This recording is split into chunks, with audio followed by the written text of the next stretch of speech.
Hello,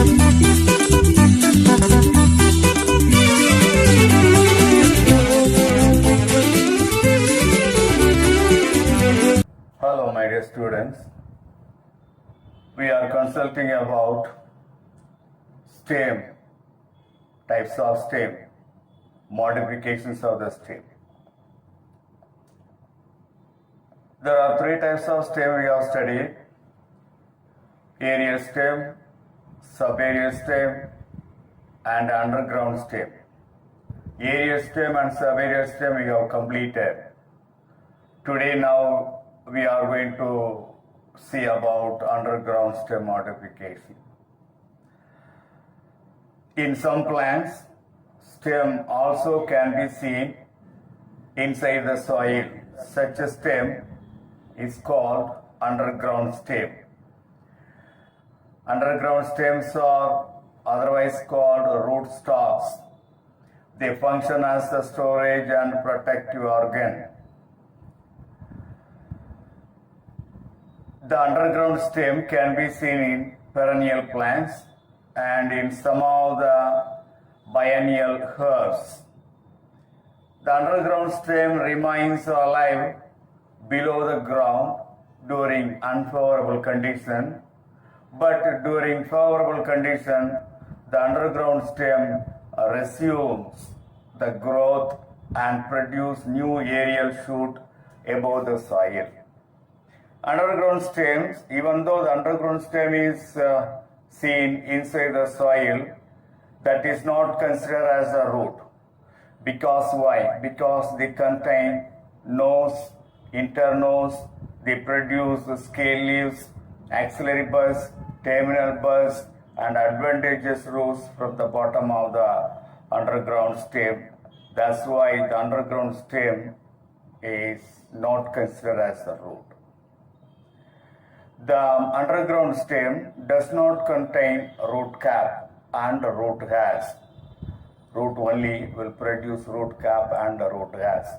So because of this reason, the part of the stem which is inside the soil is considered as the stem, underground stem. There are several types of underground stem. Number 1, bulb. Number 2, comb. Number 3, rhizome. And number 4, tuber. First you will see bulb.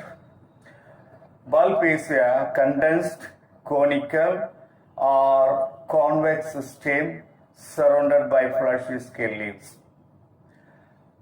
Onion is the best example for bulb. There are two types of bulb. One is tunicated bulb and another one is scaly bulb.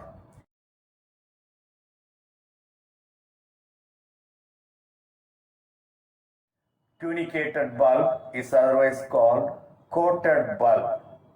Here, the stem is very much reduced, very much condensed, and surrounded by several concentric layers of scale leaves. The outer scale is dry, but the other inner scale leaves are fleshy in nature, which store plenty of food materials in the form of liquid.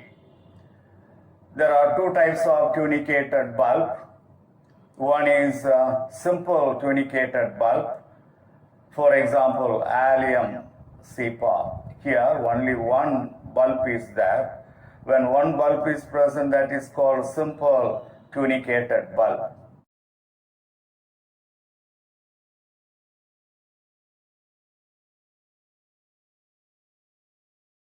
The second type is compound tunicated bulb. In the case of Allium sadaivum, pundu. Allium cepa means vengayam. Allium sadaivum, pundu. In Allium sadaivum, several bulbs are grouped together and produced. And that is called compound tunicated bulb.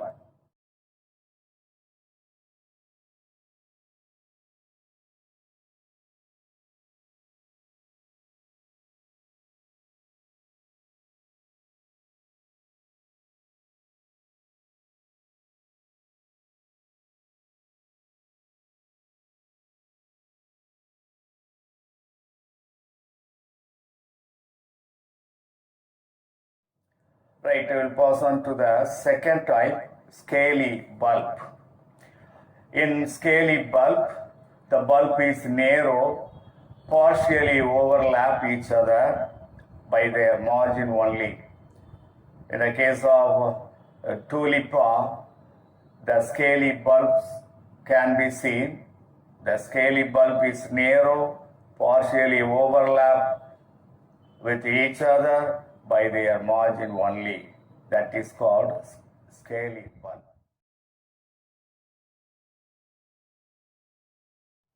Another bulb is the pseudo bulb, that is not included either in the tunicated bulb or the scaly bulb. It is entirely different. Pseudo bulb.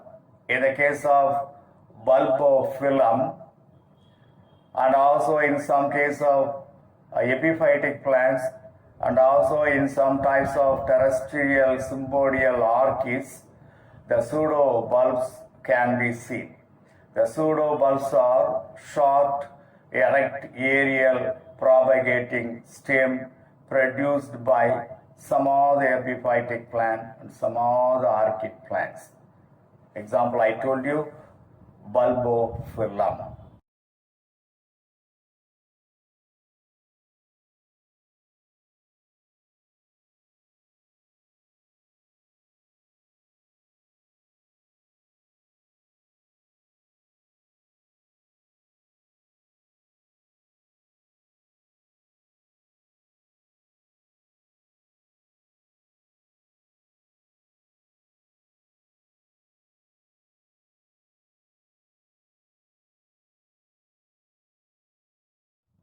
See, in other cases, bulb can be seen inside the soil, but this pseudo bulb is produced aerially, just above the soil on the aerial branches of the plant.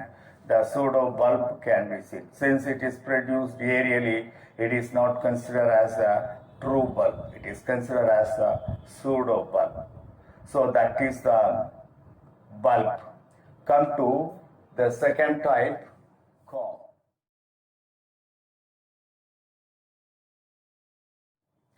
Comb is a succulent underground stem with an erect growing tip. It will grow vertically. So it has erect growing tip. It is surrounded by scale leaves and contain nose and internodes. There are several nodes and internodes can be seen, and that is marked as node and internode in the comb. For example, in the case of Amorphophallus, Gladiolus, Colocasia, Crocus colchicum, in these plants, comb is produced as an underground stem.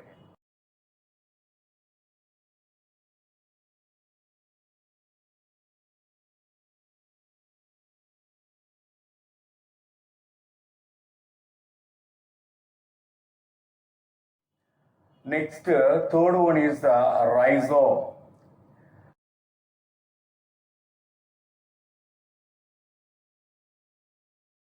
A rhizome is a horizontally growing underground stem with several lateral growing tips, whereas the comb is a succulent underground stem with an erect growing tip. This will grow vertically, but this will grow horizontally. So that is the rhizome. Rhizome also contain nose, internose, and covered by scale leaves. Say for example, Gingiber officinale, Cana, Curcuma longa, Maranta arundinacea, Nymphaceae, Nelumbo. In these plants, rhizome can be seen. Rhizome can be produced as the underground stem.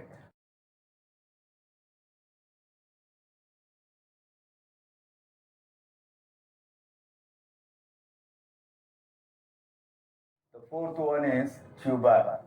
Tuber is a spherical shape or globose shaped succulent underground stem with many axillary buds surrounded by scale leaves, that is called eyes or eye of the potato. In the case of Solanum tuberosum, potato plant, and Helianthus tuberosus, tubers can be produced.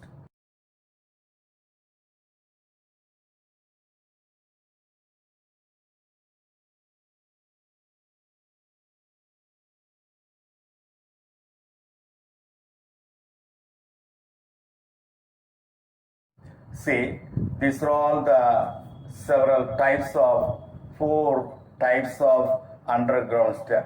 In all the underground stem, nose, internose can be produced, scale leaves are produced, axillary buds, terminal buds, adventitious roots are produced. When these things are present in any underground part of the plant, that is considered as the stem, underground stem. Right, come to the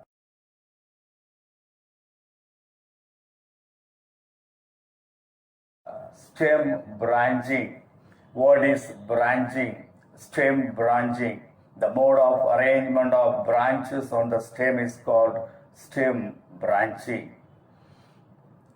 Branching of the stem takes place due to continuous activity of the apical meristem. The apical meristem is situated at the tip of the stem, the tip of the shoot.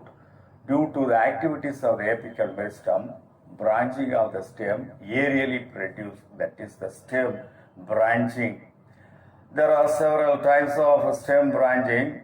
There are 2 types classified. The first type, the stem branching is classified based on the morphological structure.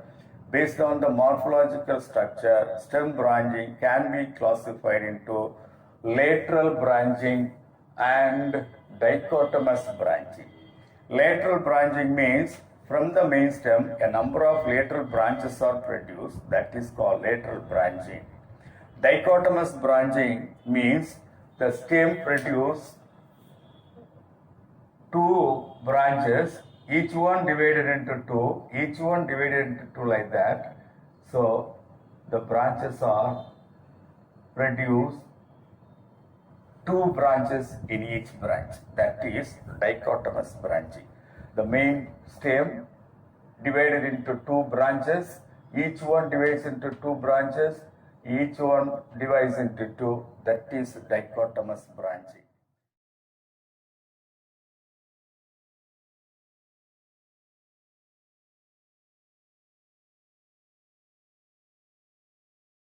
So this is one type based on the morphological structure. The second type of classification is based on the growth pattern. There are 2 types of branching based on the growth pattern. One is indeterminate type, the second one is determinate type. In the case of indeterminate type, terminal bud grows uninterrupted. Terminal bud grows continuously without any restriction and produce several lateral branches, that is called indeterminate type, that is otherwise called monopodial growth. This monopodial branching or monopodial growth or indeterminate type of branching can be seen in Polyalthia, Swietenia, Antiaris. In these plants, the indeterminate type of branching takes place. Come to the determinate type of branching. Here, the terminal bud stops to grow after a period of growth. Terminal bud will grow only for a period, for a short period, then that will stop growing further. And several lateral branches continue to grow, that will take up the growth of the stem. The lateral branches will take up the growth of the stem and that form terminate type of growth. This type of growth is otherwise called symbodial branching. This is monopodial branching. This is called symbodial branching. Symbodial branching can be seen in cycas. Cycas is the example for determinate type of branching in the stem. So that's all about the today's topic. Today we have seen about underground stem in general. Then types of underground stem. There are 4 types of underground stem given. One is bulb, second one comb, third one rhizome, fourth one tuber. Then we have seen the branching, stem branching. There are 2 types of stem branching. There are 2 classifications given. In each classification, 2 types given. The first classification, lateral branching and dichotomous branching. The second type, it is indeterminate type of branching and determinate type of branching. That's all about today. That's all.